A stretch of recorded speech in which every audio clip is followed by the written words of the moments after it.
Gabon guztioi, hartzear duzue Eusko Ikaskuntzaren mai ingurua Radio Vitorian. Gaur ahotsokoaz hitz egingo dizuegu, atzokoaz gaurkoa hobeto ezagutzeko asmoz.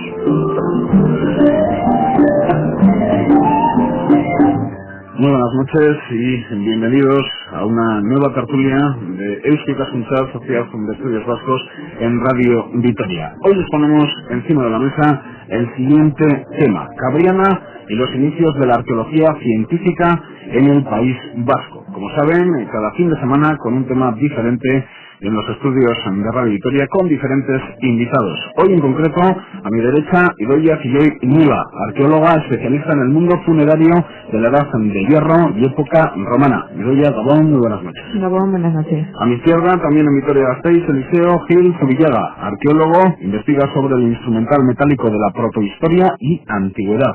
Eliseo, de nuevo, tanto a Idoia como a ti, bienvenidos a esta tertulia de Eusko Ikaskuntza. Igualmente. Y ya para terminar con las presentaciones, en los estudios de Bilbao, Aitor Iriarte Cortázar, arquitecto, estudia el vidrio romano y las estructuras arquitectónicas de la misma época. Aitor Iriarte Cortázar, Gabón, muy buenas noches. Gabón, buenas noches. Bueno, encima de la mesa, para los tres invitados, un tema que ellos conocen de primera mano, Cabriana. Enseguida vamos con él, pero Eliseo, antes de comenzar con Cabriana, dónde está localizado y demás, ahora mismo en qué trabajáis, siempre con nuevos proyectos en la cabeza. Pues así es, afortunadamente pues en ello estamos, ahora haciendo pues mucho trabajo de gabinete, revisando materiales arqueológicos y en lo que supone pues el inicio de trabajos de campo, preparando pues una intervención en un yacimiento en un lugar muy emblemático para muchos alaveses, como puede ser Olarizu o Cuchenendi, como también se conoce para la investigación arqueológica, lugar en el que, como bien saben muchos de nuestros oyentes, existe un poblado de la Edad de Hierro.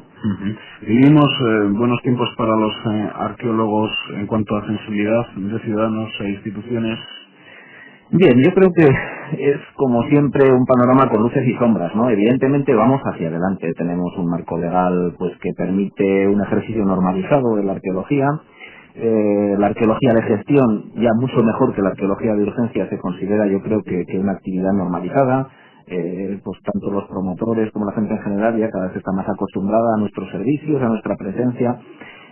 Sin duda, por supuesto, es un tema mejorable, es un tema mejorable y en el que mucho puede hacer la difusión, pues como en esta ocasión, intentando acercar al público en general, pues lugares tan emblemáticos como puede ser Cabriana, porque sin conocer no se puede apreciar y esto creo que es la base de todo este tingladillo. Héctor, tienes oportunidades varias, no sé si tantas como las que quisieras para trabajar conjuntamente a lo largo del año con Idoia y Eliseo. Bien, la distancia, aunque corta, pues es sin distancia y siempre pues implica una mínima infraestructura, un poco de planeamiento, el acercarme allí a revisar materiales del museo o a planear cosas para el futuro. Y la verdad es que con estos tiempos modernos el teléfono y recojo por mi parte el correo electrónico pues jugará un gran papel, espero. Vamos, que hoy en día el correo electrónico ya te puedes poner manos a la obra, necesario totalmente. Aitor. Sí, ya solo estoy esperando que de Euskaltel me manden las contraseñas y para empezar. Muy bien, pues vamos con Cabriana, los inicios de la arqueología científica en el País Vasco. Idoia, ¿dónde está localizado Cabriana? Pues Cabriana está al lado de un pueblito que se llama Comunión y la población más grande cercana, digamos, que igual le suena un poco más a la gente, es la de Miranda de Ebro. Es una zona llana que está al lado del Ebro y actualmente pues está dedicada al cultivo rotativo de cereal. Por situar a los siguientes, me comentabais a micrófono cerrado, frente al Ayuntamiento de Lantarón, más o menos, allí a pie de carretera, si miramos hacia el Ebro, efectivamente, por ahí se sitúa, sí. Pero en la actualidad no se ve nada, hay que saber exactamente dónde está, pero bueno, por esa zona sería, sí. Allí se hizo una excavación. Sí, a finales del 18, en 1794 concretamente, Lorenzo de Prestamiro llevó a cabo una excavación subvencionada por la Real Sociedad Vascongada de Amigos del País, y en ella pues se sacaron una serie de estructuras de bastante porte, y fue en realidad la primera intervención arqueológica de carácter científico que se llevó a cabo en el País Vasco, sí. ¿Por qué comenta Idoia Eliseo la primera excavación, el primer trabajo que de manera científica se lleva adelante? Claro, hay que reconocer que estamos, hablábamos de esta referencia a fines del siglo XVIII, todavía estamos en un momento, digamos, casi precientífico. Todavía, pues digamos que lo que hoy se conoce como arqueología estaba en manos pues de gente muy variopinta, de eruditos como puede ser perfectamente capacitados, como es el caso extraordinario por otra parte de Prestamero, pero también en manos pues de buscadores de antigüedades, buscadores de tesoros, un poco pues esa imagen a medio camino entre el romanticismo y la ficción, pues que puede tener la gente con la referencia obligada de Indiana Jones, ¿no? Casi nos estamos moviendo en esas coordenadas. Entonces, lógicamente, pensar en una intervención programada con unos objetivos científicos, dentro además de un programa de investigación que llevaba tanto Prestamero como otros destacados eruditos de la época que tuvieron la suerte de coincidir en el tiempo y en propósitos, pues en torno a estudios sobre la vía romana, en torno además a estudios, digamos, sin otro objetivo que la investigación histórica, que el avance en el conocimiento, cosa muy importante y que luego volveremos sobre ello, porque hay que recordar que en esa misma época había toda una serie de condicionantes también de corte político, pues que digamos que matizaban bastante lo que sería el avance científico en este campo concreto de la arqueología y en especial de la etapa romana en el País Vasco y en la península. Y actualmente en dicha ubicación, frente al Ayuntamiento de Lantarón, en Cabriena, ¿qué se puede ver? Pues actualmente se puede ver un campo de cultivo, pero no deja de ser, pues eso, la sugerencia de que allí en su día pues hubo un asentamiento importante, un asentamiento relacionado con lo que era la principal vía terrestre de comunicaciones de época romana en el norte peninsular, como era la vía Astorga-Burdeos, que pasaba con bastante seguridad por este enclave, y que enclave que estuvo dotado, pues como antes apuntaba Idoia, pues de un porte bastante notable, de instalaciones que luego podremos recordar un poco en detalle, pero instalaciones termales. Es posible que hubiera también un lugar de culto a las divinidades acuáticas. Antes recordábamos que estaba en este entorno precisamente de la Vega del Ebro, y hay toda una serie, se localizaron en su momento, por ejemplo, altares dedicados a las ninfas, una de las divinidades acuáticas por excelencia, y toda una serie de servicios posiblemente pues en relación a lo que el viajero podía esperar en una ruta principal como era la Astorga-Burdeos. Astorga-Burdeos, que cómo salvaba el paso de lo que hoy es territorio alavés hacia territorio vizcaíno, y ya por dónde? ¿Hacia territorio vizcaíno? Te quiero decir, actualmente, sí. por ahí, por ejemplo, el puerto de Orduña. Sí, pero eso ya es no, porque digamos que la Astorga no es el recorrido de la Astorga-Burdeos. La Astorga-Burdeos lo que hace es atravesar la llanada este-oeste. Entonces, hacia Vizcaya lo que sí que había era una serie de rutas transversales que cruzaban las zonas montañosas hacia la zona portuaria. Por ejemplo, efectivamente, a través del paso de Orduña tenemos diversos asentamientos constatados que van trazando ese trazado viario hacia la costa, pues hacia puertos tan importantes, por ejemplo, como el de Flavióbrega. Entonces, digamos que la Astorga-Burdeos es otra carretera, la perpendicular. Por lo tanto, no pasaba por territorio vizcaíno por donde la Astorga-Burdeos no. Por Orduña. Sí. ¿Y cómo salvaba los Pirineos? ¿Se puede saber?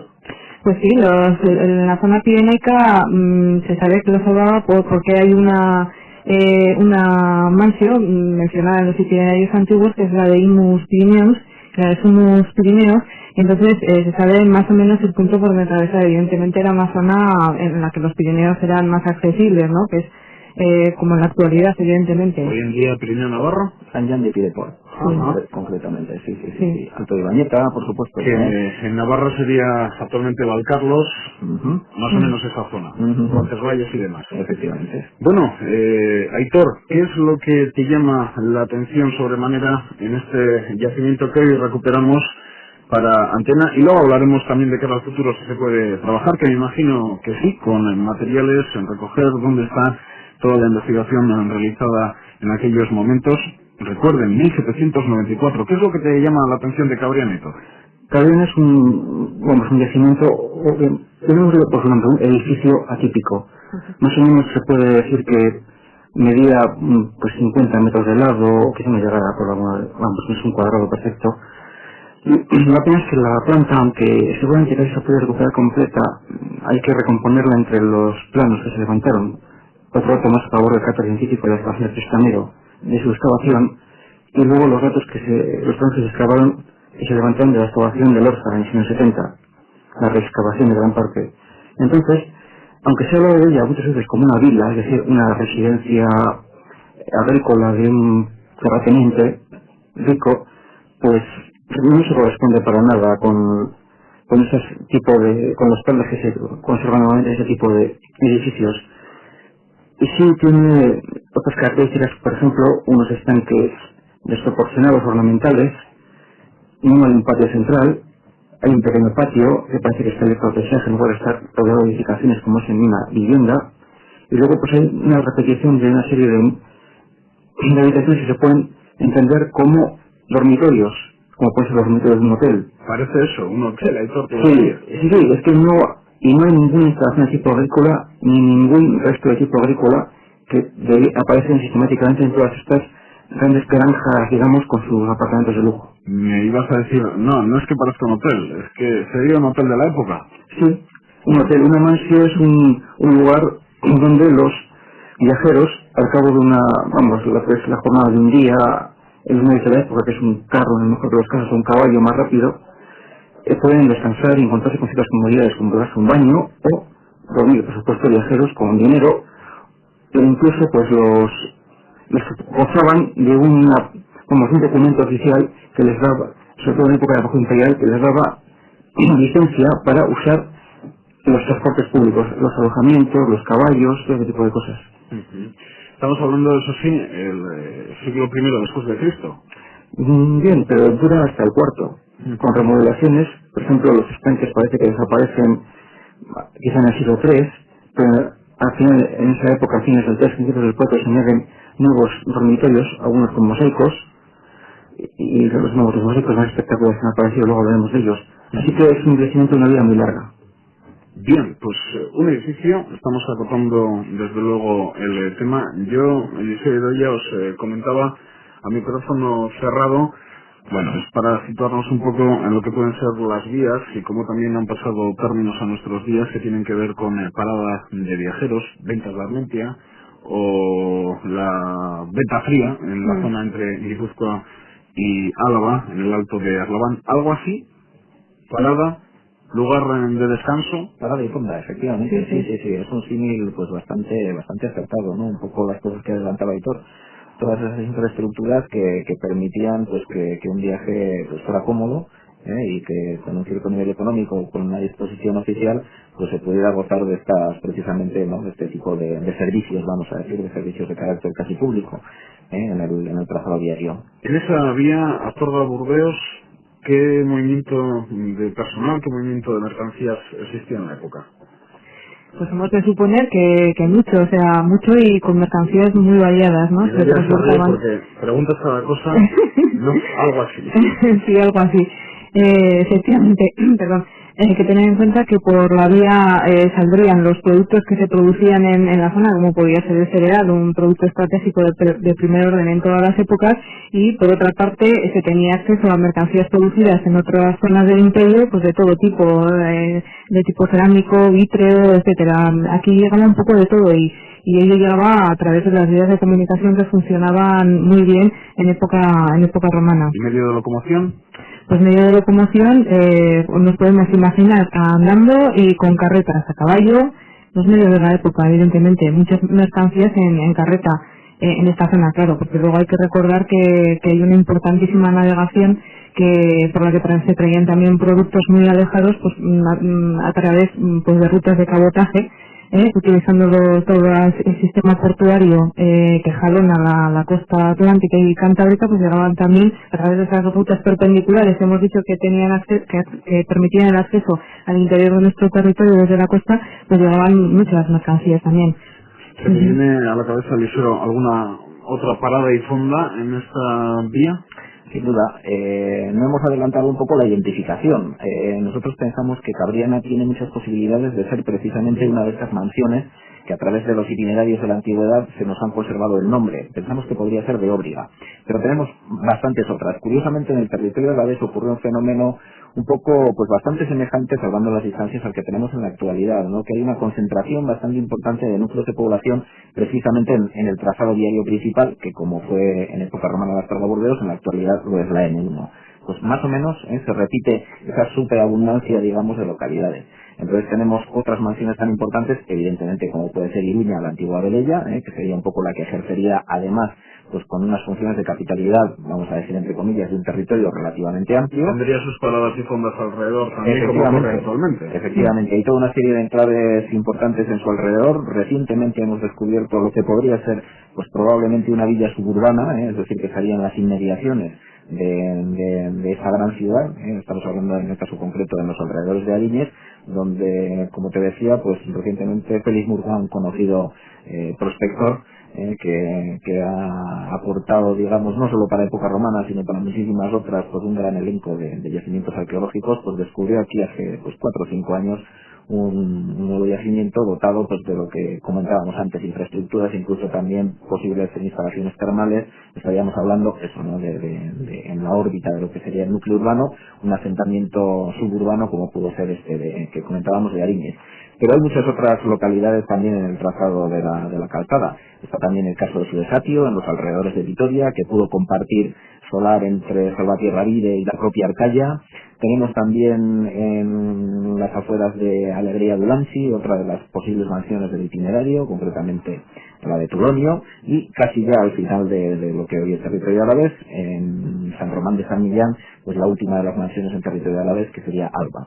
Que como puede verse, incluso muchas de estas con nombre conocido, con nombre que nos han transmitido en este caso, pues una serie, dos documentos de la antigüedad, dos itinerarios, y por supuesto en todas esas vías de comunicación transversales que comentábamos antes, tanto la norte-sur, que nos permite desde ese ámbito del Valle del Ebro acceder a la costa cantábrica, pero también a la inversa, bajar hacia el Valle del Ebro, pues por supuesto muchísimas otras mansiones sin nombre conocido, algunas de ellas también dotadas de infraestructuras importantes. Enseguida hablamos, Aitor, de lo que hay en cuanto a material recogido, mosaicos, ya nos adelantabas, pero en estas mansiones, desde luego, parece que atendían bien al viajero.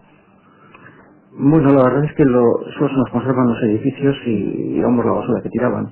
Entonces se ve que hay una serie de descompensaciones en cuanto a lo que llamaríamos lujo.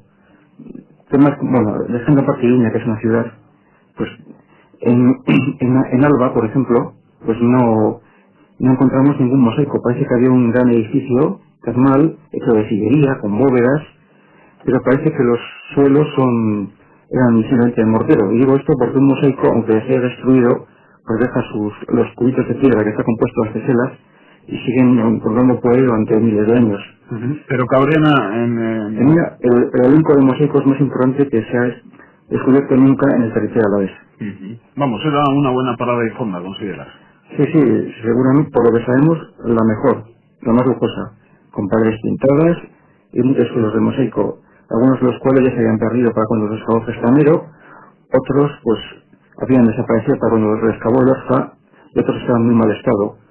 Hoy por hoy, pues quizá no quede prácticamente nada en ninguno de ellos, por desgracia. No sé, algunas fotografías y los dibujos que hizo Arambarri, el dibujante de Gestamero, de la excavación.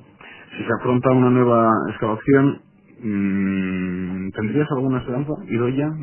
Pues ciertamente pocas, porque hay que tener en cuenta que si coincidimos con las antiguas excavaciones, con un poco de suerte igual quedan restos de los edificios que se excavaron. Los mosaicos, ya como ha dicho Aitor, Lorca los encontró ya muy estropeados con respecto a la excavación antigua, la de Estamero. Algunos de ellos se arrancaron y se conservan, gracias a Dios, en el Museo de Arqueología. Y bueno, pues sí, lo que podríamos encontrar quizá son algunos de los restos constructivos que localizó el Orza en las excavaciones de principios de los 70.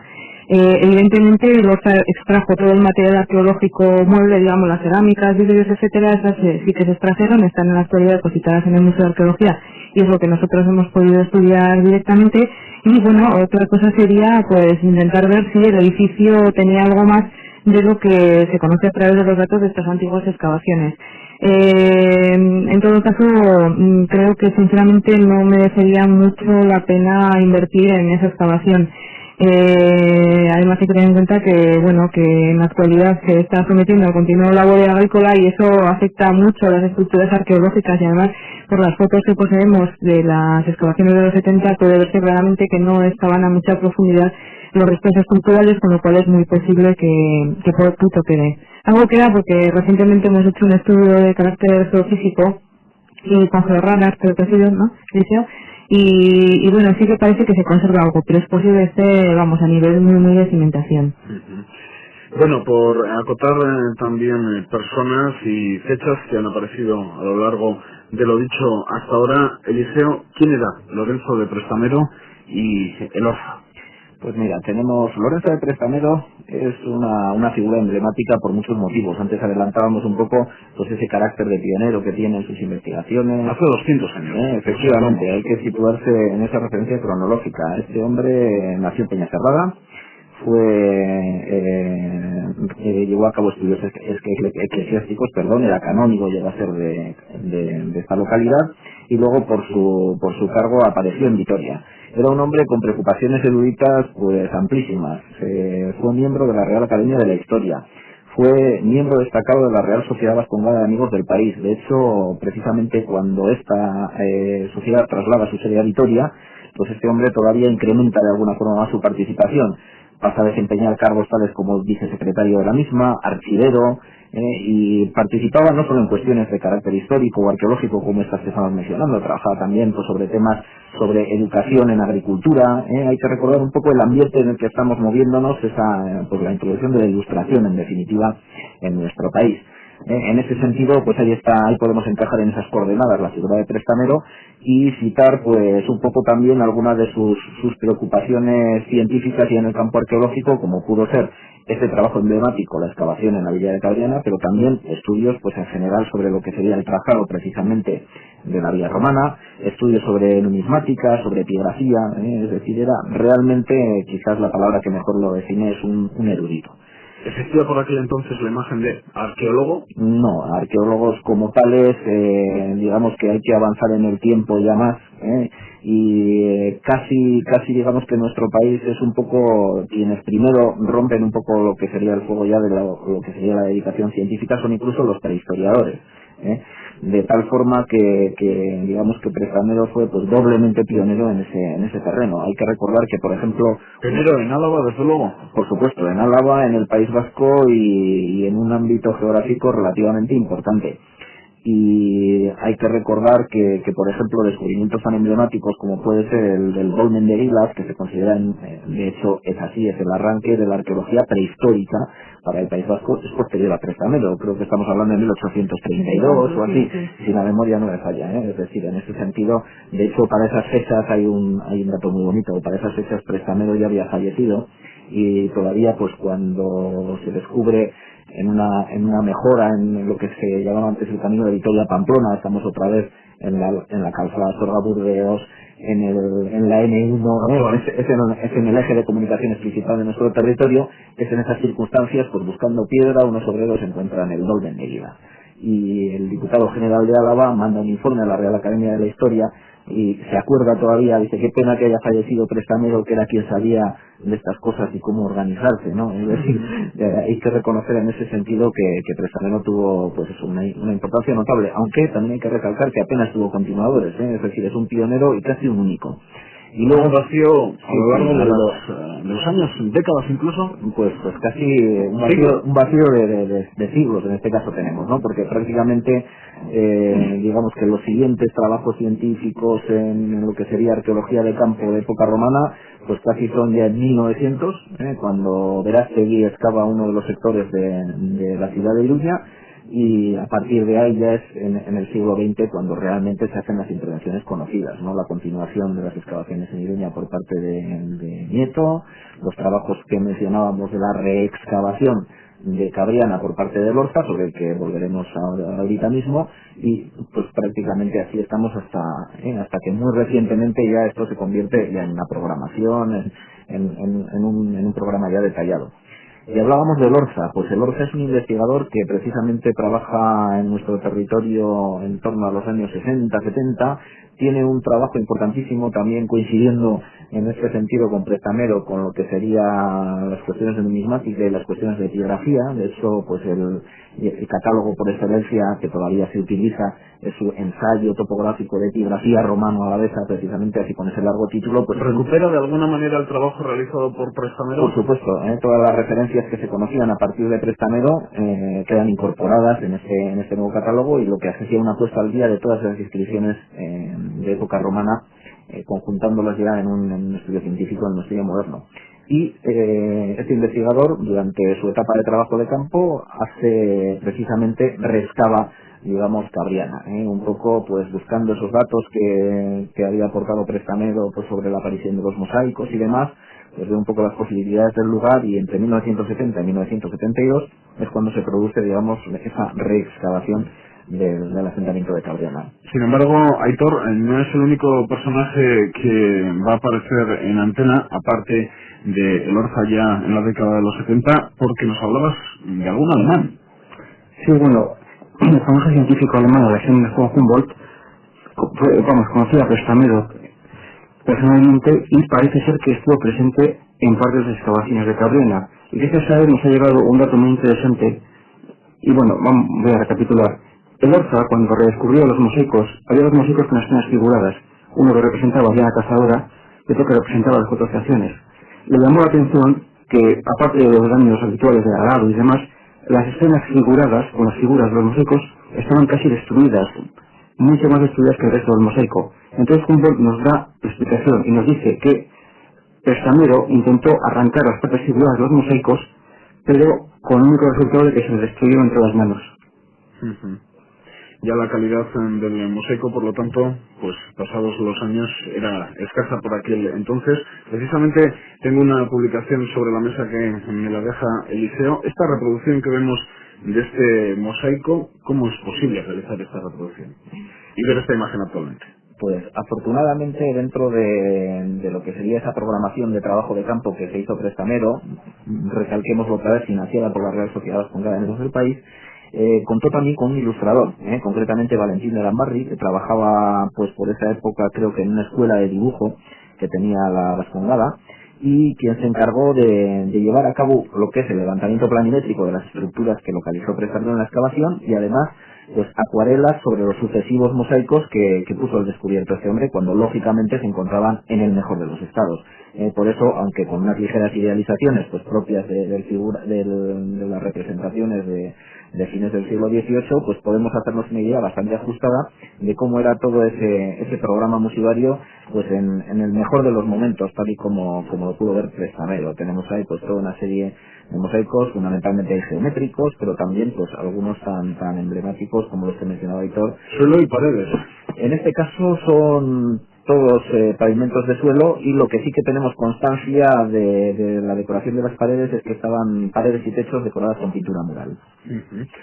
Curiosamente, hoy Eusko Ikaskuntza, Sociedad de Estudios Vascos, Real Sociedad Vascongada de Amigos del País, arqueólogos en Vitoria-Gasteiz están ubicados en el mismo sitio, en la calle San Antonio.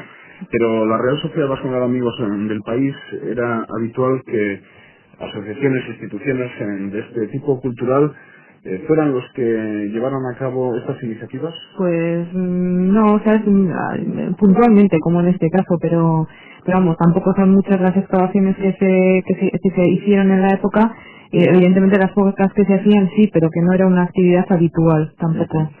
Ha cambiado mucho, Eliseo, Aitor, la forma de trabajar. Estamos hablando del principio, de pioneros en la arqueología. Me imagino que los métodos de entonces y los de ahora tienen que ser totalmente diferentes, igual que en otras facetas de la vida. Sin duda, hombre, en este sentido, como bien dices, ¿no? Como en tantas otras disciplinas técnicas y científicas, pues aquí se ha avanzado muchísimo. En la actualidad, la preocupación por el registro de la información, por la recuperación de la información, pues digamos que es porcentualmente mucho más importante que en tiempos de Prestamero o incluso en tiempos posteriores. Lo que se consideraba pues suficiente, no solo en tiempos de Prestamero, sino incluso en los años 70, pues en la actualidad no es así, ¿no? Digamos que los métodos de registro han avanzado de forma notable. no solo además, digamos, en lo que sería su aplicación a los trabajos de campo, sino que además con la introducción de la informática, pues digamos que hemos conseguido pues trabajar ya con unos márgenes de tiempo bastante más ajustados, ¿no? En lo que sería la disponibilidad de información en tiempo real, ¿no? Como suelen decir muchas veces en estas bases de datos multirrelacionables y demás, pues que están a disposición ahora de la investigación del trabajo de campo. Hemos hablado, Idoia, tumbas de inhumación. Sí, es que durante las excavaciones del Orza, aparte de rescabar en parte lo que había sido la excavación de Prestamero, se localizó y excavó también parte de una necrópolis de inhumación, que correspondería a la última fase de ocupación de lo que había sido el asentamiento de Cabriena. Concretamente es una necrópolis que la datamos en torno a mediados del 4, mediados del 5 después de Cristo, y efectivamente es una necrópolis de inhumación. ¿En la misma ubicación? En las proximidades. En la actualidad están físicamente separados el lugar donde estaba el asentamiento del lugar de la necrópolis por un canal derivado del Ebro, pero estaban al lado, sí, pero no, evidentemente en distintos hogares. Muy cerca, Aitor, está el Ebro. ¿Cómo salvarían el Ebro? Bueno, los romanos eran grandes constructores, pero no hacían milagros. Entonces, si no encontraban un firme adecuado para hacer un puente, pues entonces tenían dos posibilidades. O bien hacer un puente de barcas, que solo suele dejar como restos los dos macizos de piedra de los extremos del río, pues aquí no se han detectado, o pues lo que es normalmente lo que se llamaría un ferry, un transbordador. Voy a decir una burrada, ¿la Puebla de la Barca? Pues por ejemplo, sí, claro, estaríamos prácticamente en las mismas circunstancias. Antes hablábamos, es una pena que mi memoria ya no me haga llegar el topónimo exacto, pero en los alrededores de Cabriana hay un San no sé qué de la nave, estaríamos en una situación muy semejante. Y un poco en favor de la ubicación, digamos, del paso del Ebro, hay que recordar que precisamente uno de los poquitos miliarios, que son, para hacernos cargo para nuestros oyentes, son los postes kilométricos de época romana, pues uno de estos fue localizado precisamente en este entorno de Cabriana, es decir, estaríamos ahí pues marcando lo que sería el recorrido de esa vía principal que mencionábamos de Castor de Burdeos. Vamos, Héctor, que de una manera u otra salvaban el Ebro. ¿Eran buenos arquitectos los romanos?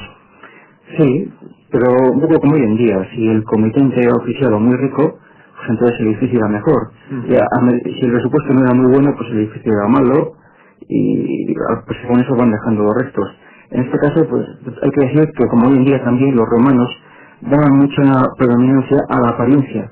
Es decir, que una estructura o un edificio no muy allá, si lo recubres de mosaicos, o mármoles o pinturas bien hechas de colores vivos, gana mucho en apariencia. Y no se ve un poco las tripas, que son mampostería cogida con barro, madera. Hemos situado, Cabriana, los trabajos realizados en dicho yacimiento.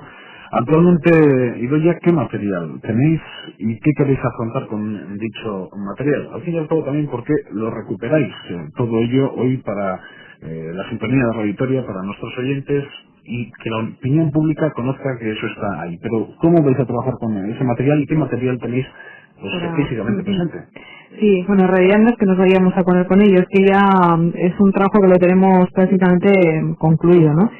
A la espera de darle un último brochazo para prepararlo para su publicación.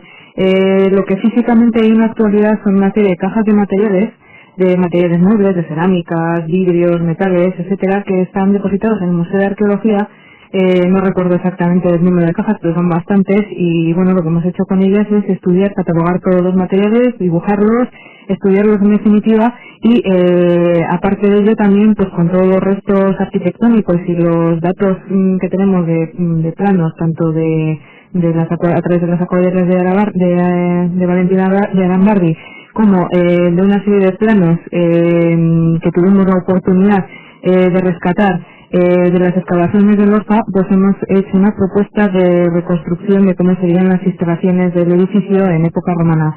Entonces, tanto con el estudio de lo que los restos arquitectónicos que tenemos detalles a través de planos, como el estudio de los propios materiales muebles, pues hemos hecho una reconstrucción de cómo sería tanto a nivel estructural del edificio como la secuencia de utilización de ese edificio.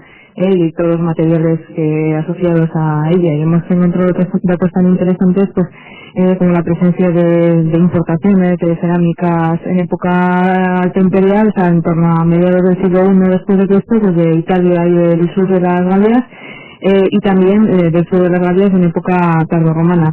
Y eso pues lo hemos obtenido a través del estudio del material que está depositado en el museo. Vamos rematando la faena. Aitor, dentro de los planteamientos que he realizado, ¿se me puede olvidar algún punto? ¿Alguna cuestión que crees importante apuntar?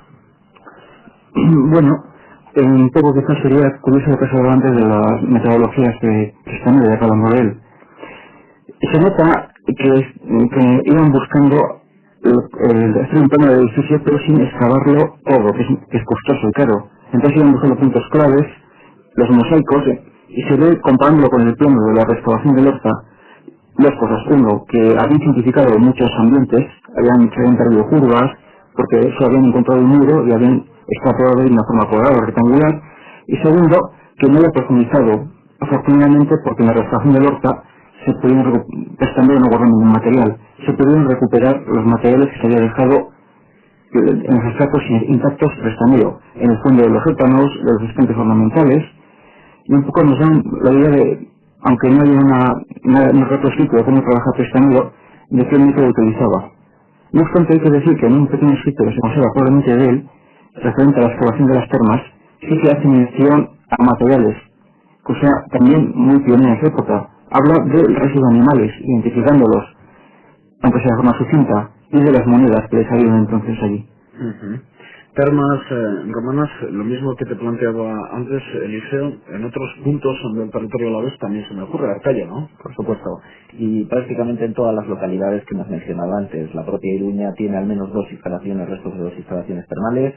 Tenemos en el resto de las naciones, antes decíamos Turonia en Alegría, Alba en San Román de San Millán, algunas instalaciones termales más en La Rioja, la propia villa suburbana que mencionábamos antes de los alrededores de Ariñez es posible que tuviera también instalaciones termales, es decir que todos los asentamientos relacionados con lo que sería el trazado viario y la mayor parte de los que tenían un cierto porte, digamos que estarían dotados de estas infraestructuras de carácter hidráulico. Antes de terminar, ¿algo que apuntar, Eliseo? Pues quizás simplemente que para el público que tenga curiosidad en ver esta cultura material que antes hemos mencionado, recuperada en este caso concreto en este lugar tan emblemático que fue el asentamiento de Cabriana, pues tiene en este caso dos oportunidades. Una, el Museo de Arqueología de Álava, en donde están depositados pues todos estos materiales procedentes de la excavación de Orza en lo que sería el asentamiento, la zona de hábitat para entendernos.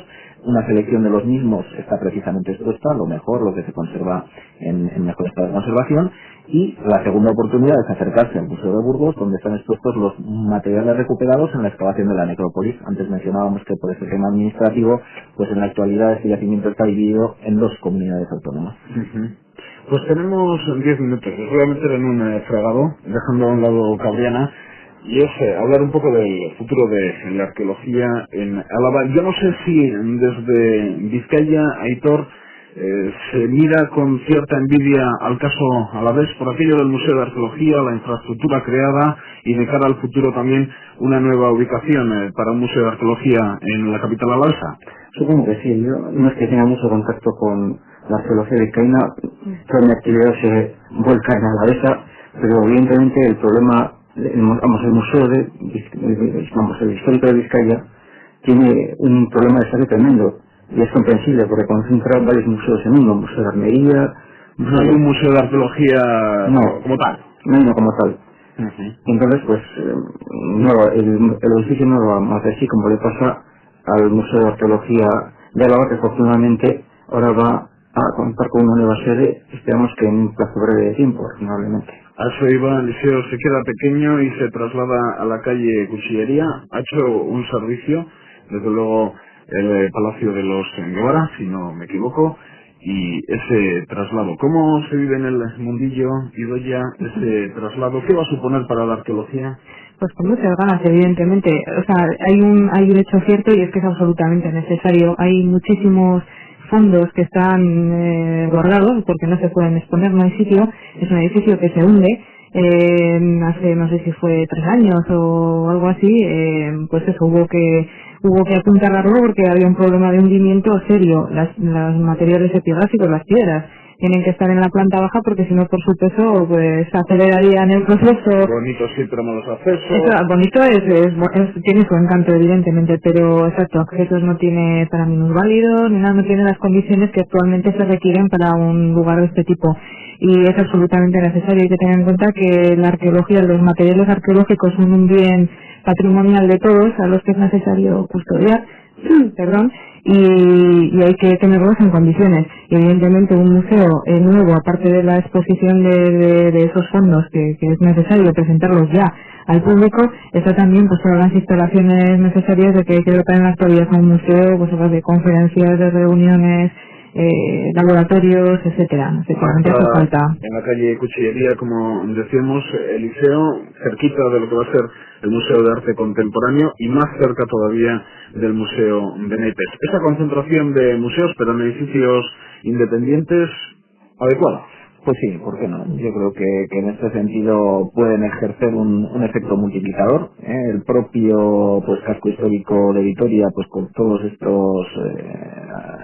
estas localizaciones emblemáticas, tanto museísticas como a nivel de patrimonio construido, patrimonio histórico y demás, yo creo que pueden funcionar eso, ¿no? Como una red, realmente, diferentes puntos de atención, pues que permitan pues concentrar en un espacio privilegiado, prácticamente en torno a la almendra medieval, pues todas estas opciones de carácter cultural, ¿no? Yo creo que en ese sentido sí va a ser positivo, sin duda. Tengo entendido que se va a trabajar, como no, en el siglo XXI con nuevas tecnologías que se pueden aplicar perfectamente a la arqueología en cuanto a simulaciones y demás, Eliseo.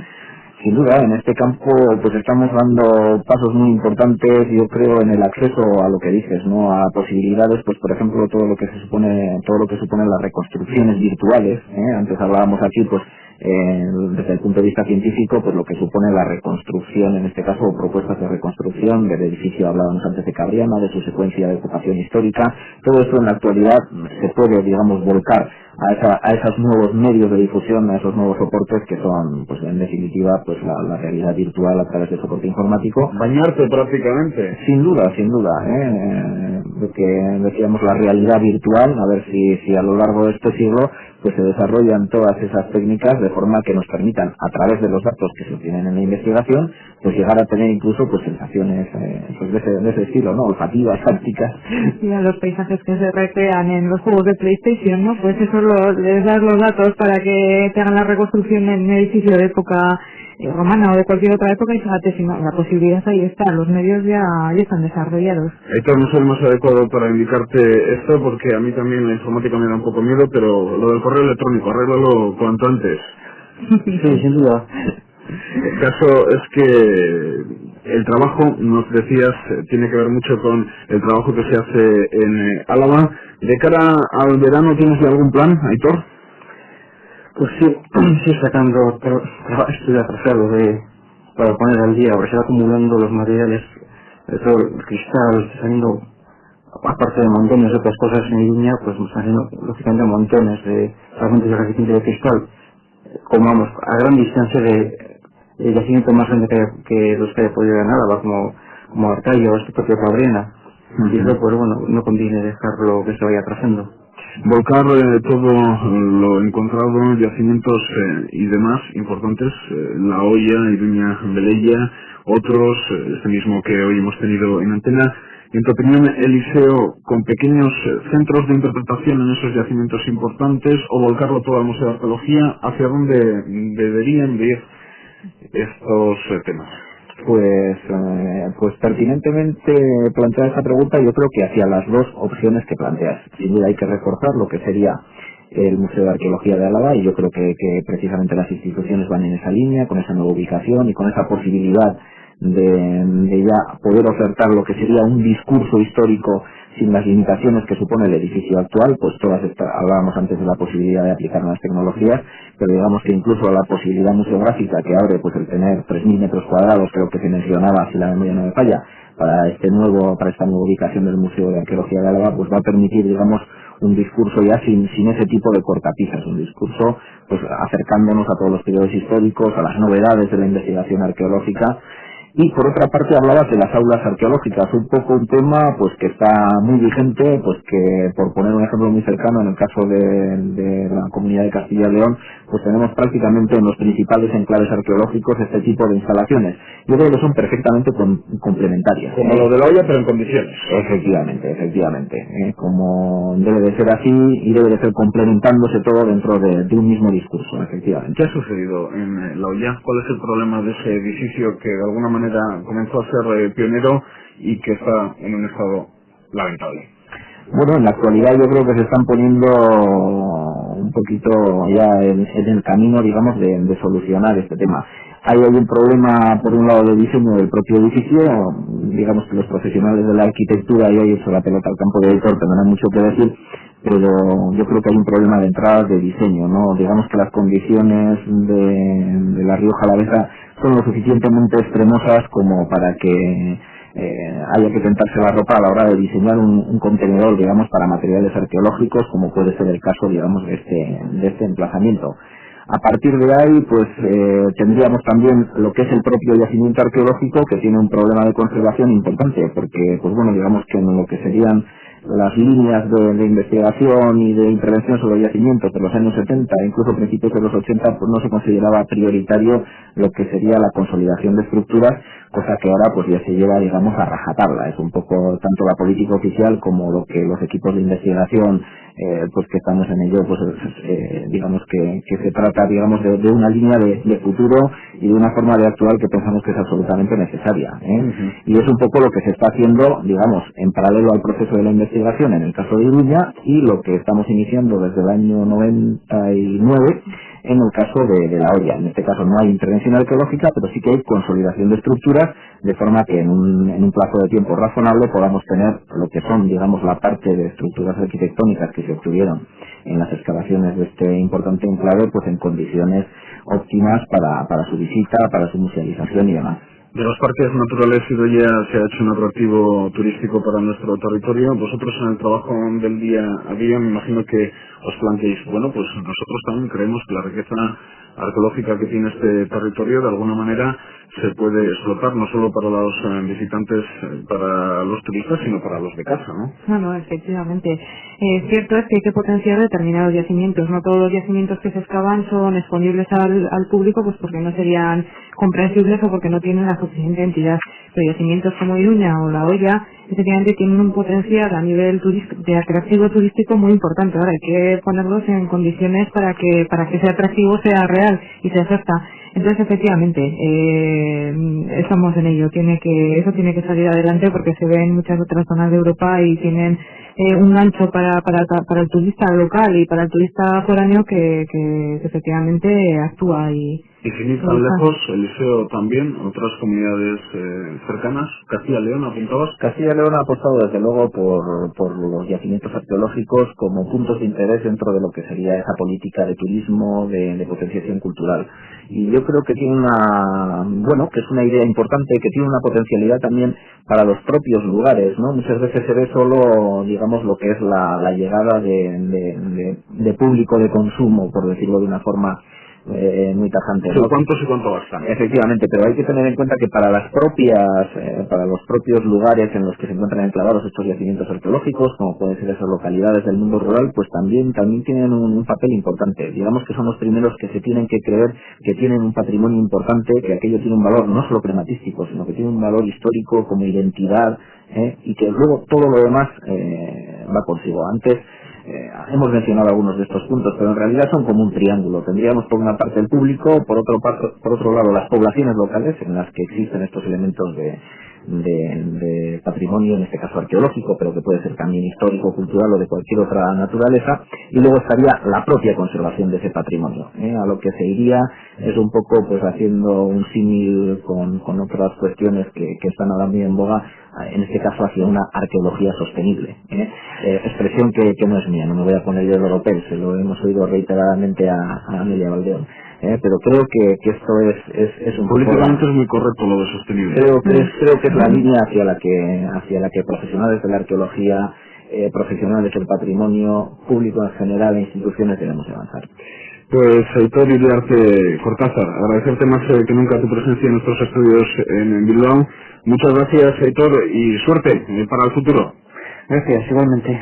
Y muchas gracias también a Idoia Eliseo, hoy por mostrar Cabriana, los inicios de la arqueología científica en el País Vasco. Recuerden esa ubicación frente al Ayuntamiento de Lantarón, en Comunión, en Álava, muy cerquita ya del Ebro, parada de fonda, como nos decía Eliseo. A los dos, muchas gracias. A vosotros. Eta zuei, entzulei, badakizue. Datorren astean ez dugu arkeologiari buruz hitz egingo, baina bai, ustut ez naizela oker ibiliko, euskarari buruz mintzatuko bai gara. Hori izango da gaia datorren astean hemen Eusko Ikaskuntzaren mahai inguruan. Aio.